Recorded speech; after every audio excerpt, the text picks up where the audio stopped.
So, Ms. Schill, could you discuss why service learning is important to Shortridge? Sure, I would love to. I think service learning is a great opportunity for students to get out of their comfort level, work with other people, get out in the community, and better themselves and the community. I created a video this year of past students and service learning experiences. And one of the greatest things that came out of that video was when students were always together. They weren't alone. They were working together in different opportunities, helping the community, which I think is one of the tenets at Shortridge.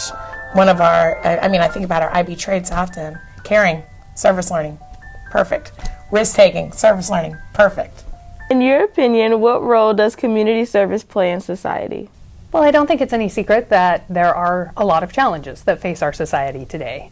And so those aren't going to be fixed with one policy or one person or one government or anything. Like, there's not one act that's going to fix some of those really complicated problems. So it's all of us that have to address those and think about those and take action with those. And sometimes I suppose it might seem like maybe picking up sticks or trash or whatever is not world-shattering, but every little bit really does help when we're thinking about the challenges that face our society today.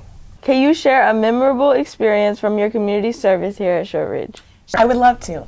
Last year, I had a couple students, and they were interested in creating holiday cards for the students at 60 because they went to 60. And I think, printed out 60 cards. We went over there at about 8:45 in the morning, and we delivered the cards to all the kindergartners and the first graders. And it was a life-changing moment for myself and for the student who wants to be an elementary school teacher. So I thought that could align in college and to her future. So her community service is guiding her life experiences. And I love service learning. I'm telling that to the camera. And so, Ms. Hutchinson, can you share a memorable experience from your community service here at Shortridge? Yeah, this one was a time that in my class we took a field trip. We were studying agriculture and different ways of growing food and different ways of participating in food services and food production. And so we went to a community garden that's located here in Indianapolis in a food desert. And our students participated in planting some things and picking tomatoes. And there were a lot of people who just didn't know where food came from, right? Like, a lot of people figured out what a tomato plant looks like on that trip. And that really sticks with me, that a lot of times we go to the grocery store, we just don't know the things that I think are common knowledge. And so we learn things through our service as well. What impact do you believe your service had on the community? I think the impact is obviously going to be a positive impact for the community.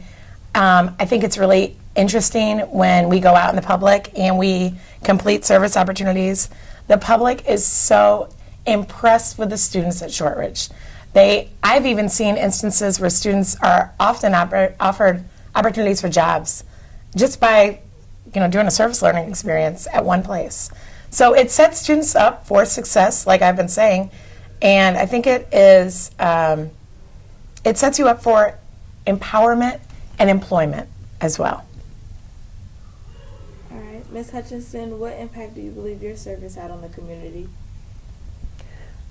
Well, I also think that it's a positive experience for everyone involved, right? It might not seem like a lot to be pulling weeds or cleaning up a park, but that energy, that effort gets seen by the community and helps people also take pride in their community and want to do more things to improve the community. And so I think that kind of positive impact reaches out further than just the simple act that we might be doing that particular day. And I also have seen people sort of develop a passion, right? Maybe you're not, maybe you're just pulling weeds along a fence, but you see the exhibits on the other side of the fence and you're like, oh, well, I didn't know they had this kind of thing here. Like, I could pursue that. And that really has led to internships for people or job offers for people. And it might not seem like much, but that impact has a much more wide-reaching effect than just the simple task that you might be doing right at the moment. How can students demonstrate service learning experiences at Shortridge? Well, I think we have a formal process of taking pictures and putting it into your document or into Toddle.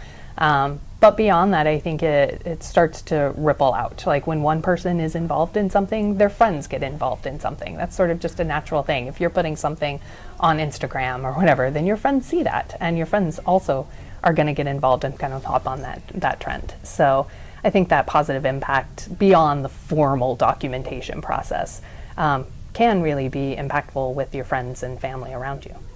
And I think to add on to that, I think have fun with it. What do you like to do? What are your hobbies? I mean, if you love basketball, can you go down to the Indiana Fever and volunteer with them? I would love to do that. If you love animals, can you volunteer at the Humane Society? I did that when I was younger. I learned a ton. And I learned that I could not be a veterinarian. I'm allergic to cats and bunnies, but I still own a cat, you know. But I think the most important thing with service learning is to try to find a way to have fun with it. I've had teachers come to us and ask, can students work together on their CAS project or their service learning project? The answer is yes. Of course you can. You should work with your friends, work with groups. Reach out to other people that you don't normally align yourself with and figure out, let's work together on this. Let's have fun with it. And it might lead to scholarships, job offers, internships, and other opportunities.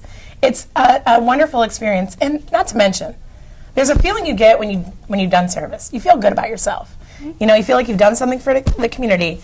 It's an intrinsic feeling that is wonderful. Renee, you'll feel it when you get your service learning done. Have you thought about your service learning project? Yeah. And do you want to share your ideas? I wanted to do an open mic night in the courtyard during the spring. I love it. Would I be invited possibly? Okay, cool, bye. Yes. Golf.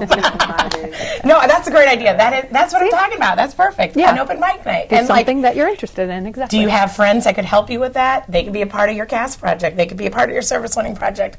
Let's have fun with it. Let's roll with it. Can both of you describe some service experiences you have participated in that had an impact on your life? Oh, yeah, I would love to. Two that come to mind. Quickly, number one, I worked at a vet office, like I said, and realized that I could not be a veterinarian and work with animals because of my allergies. And then I went to college to become a teacher, and I worked at a soup kitchen in Bloomington, and I absolutely loved it. Every Thursday I worked, I prepared food and served the community. It felt good. I eventually got a job as a short order cook after working there, and I would go back and work there if I could today. Volunteer there. I guess the big one that comes to mind, I mean, I've done lots of little things and continue to do lots of little things, but I was a Peace Corps volunteer for 3 years. So I lived in a little village in Africa that was big enough to have a primary school and worked with the primary school to put more environmental lessons into the curriculum. And so that's not something everybody's going to do. That takes a lot of time and commitment, but that one was really impactful. Like, that has kind of changed the way I really think about the world, and when I read the news, it kind of gives me a different perspective to really think about how other people around the world might see current events, and I think that's been really impactful in my life. Wow, that's really impressive. That's really impressive. I didn't know that about you. Yeah. It's super cool. Could you give us some more details on your experience in Africa? Sure. Like, what kind of details? Like what exactly you did while you were there? Yeah. So like I said, I was stationed in a village that was big enough to have a primary school, which meant that the village was probably about maybe 2,000, 2,500 people, which was big for like village size. So I worked a lot with the primary school teachers, and in that particular country, in Senegal, the teachers are federal employees and are just appointed to different schools around the country where they may or may not be from. Mm-hmm. And so I had a lot of teachers in the school who didn't speak the same language as the villagers. So I sort of wound up acting like a go-between, not that I was any sort of brilliant linguist, but I wound up acting a lot like a go-between between the village, who didn't really, a lot of them hadn't been to school, so they didn't really understand the process or the reasons that you would send your kids to school, and then there were people who didn't speak the same language. And so I did a lot of kind of helping understand why school was important and why you should send your kids there and what we're doing there, and inviting the community in to sort of see some of the projects and help get their expertise about what plants are going to grow in this garden. Right? So that's a lot of what I spent my time doing. Very impressive. That's I'm super impressed. That's so cool. Was it right after college? It was a few years after college. Oh, it was 3 or 4 years after. So there's plenty of local opportunities that are just as important. Yeah. Miss Schill, if you could develop an experience that you were passionate about, what would it be? Well, I have 4 elderly animals. I don't know if you know this. I have a dog named Abby, Sandy, Molly, and Rue, a cat. We call them Golden Girls. But they are all rescued animals. And on the east side of Indianapolis, we have a problem with animals that don't have homes. And I would love to work with Indy Humane, which I've worked with in the past, and Face, a great clinic on the east side, to help control spay and neuter population of the pets. I think that's a huge need in our community. Everyone loves animals, but breeding of animals and selling of animals is not my favorite thing, so I would work on that. Ms. Hutchinson, how can individuals encourage more community involvement among their peers? That's a really good question. I think things build on themselves, right? When there's a positive momentum, like people want to join. And I think making it fun is important, right? Nobody wants to do something that's just like totally boring and terrible, spend all their Saturday doing this terribly boring thing, right? So have a way to make fun out of it too, right? Even if you're doing something that's not like maybe inherently fun, maybe you're pulling weeds or something, right? Do it with a group of friends, have some music playing, right? Like make a way to make it fun, and then people will want to be more involved. And take a before and after picture. Like, that's huge. I do that when I mow the grass all the time, like, ooh, before, after. Bam, look at that. And then It looks also- so great. Oh, Perfect. sorry. Perfection. Sorry. Sorry, I thought you were done. No, I don't remember what I was going to say. And also find a way to make it meaningful, even if you're doing something that just seems like maybe stuffing envelopes or like it doesn't seem like it's earth-shattering. Like understanding the why you're doing that, because it really does contribute to this campaign that people are doing to help people who are unhoused or whatever it is, right? That you're really contributing to something, and understanding the why you're doing that task can really help people like get involved and feel really important about that. Why should students be excited about Service Learning Week? Because I'm excited about Service Learning Week, and Ms. Hutchinson is So excited about Service Learning Week. And if I see you in the hallway, come see me and say, I love Service Learning, and I'll maybe give you something. Yeah, this is an opportunity to really kick off, like, what are you interested in, and really being able to explore that and develop that for yourself.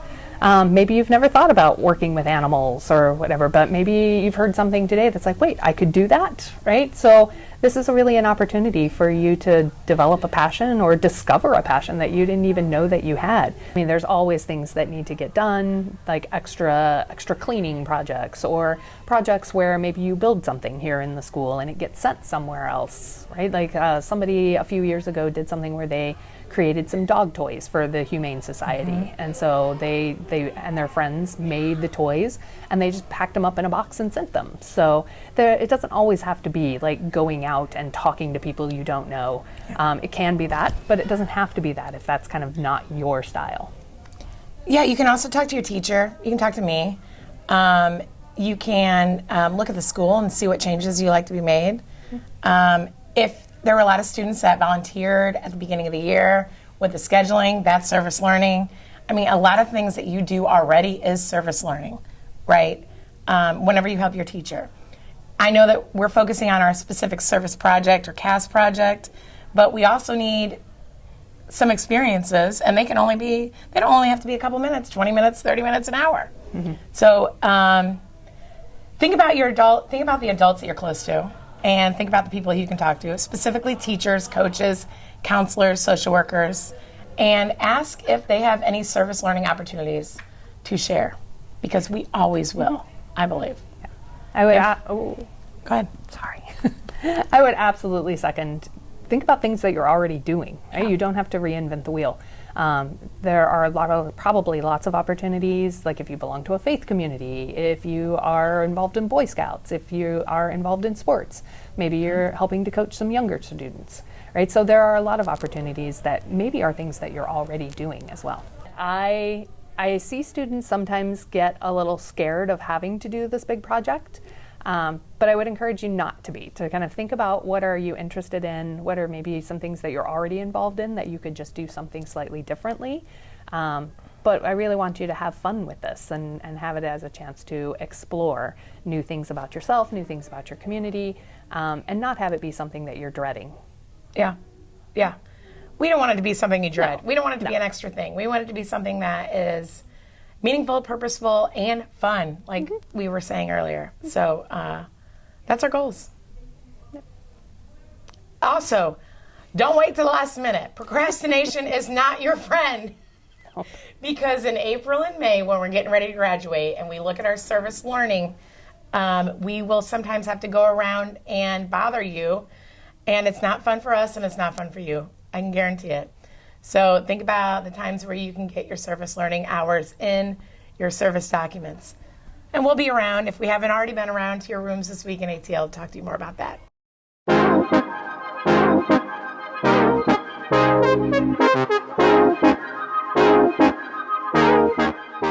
Hey everyone, so we are currently here at the Teachers Treasures Warehouse, sorting through things, organizing office supplies, school supplies, anything that a school really is. And it's a little bit hot, but we're persevering through.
Service project, what we did, we got like hay. It was in a barn.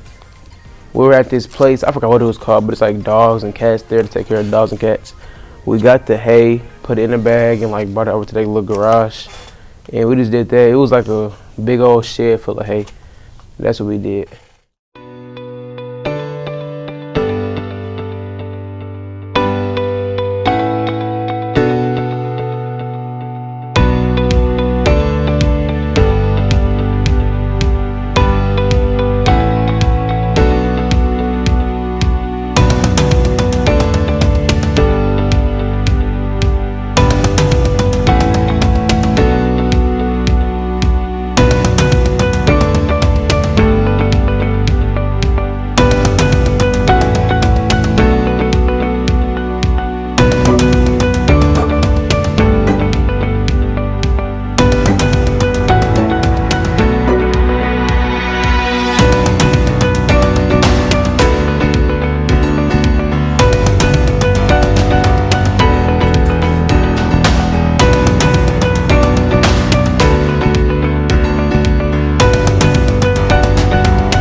the day doing a lot of planning. So we had to create assignments for the freshmen, and then we were planning how we're gonna, when we first meet them, because we got to meet them this week, or our freshmen we chose, we got to choose what we're gonna do for them and how we're gonna greet each other so we can get to know them a little bit. Personally, yes, I think I would do the service again, because honestly, as a peer mentor, I love being a peer mentor, and I love helping out the freshmen. Even though we're just now getting started with it, I feel like it's gonna be a really fun year doing that.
We wiped things down. We cleaned like the kitchen area and their little lounge area. Yeah, it was good. This helped because like they honestly needed it. Like, not to throw no shade or nothing, but there was stuff from like 2022. A lot of the students we seen there seemed like a little busy or in a rush. I think I would do this service again. Like, it was fun, and I was with people that I also liked. That's what made it better. And also I kind of got like a little college experience, kind of. We went onto the main campus and we got to walk around a little bit. Hey guys, we're here today at Marion University completing our service learning. Are y'all having fun? Because I am. We are having so much fun. We are. We've been cleaning and dusting and working. Getting Getting our service in. Getting our service in. We getting Chick-fil-A. Yeah. Y'all having a good time? Yeah. Say what's up to everybody. Hello. We got food around the corner. We can't wait to eat. We having so much fun. Hi. Hey.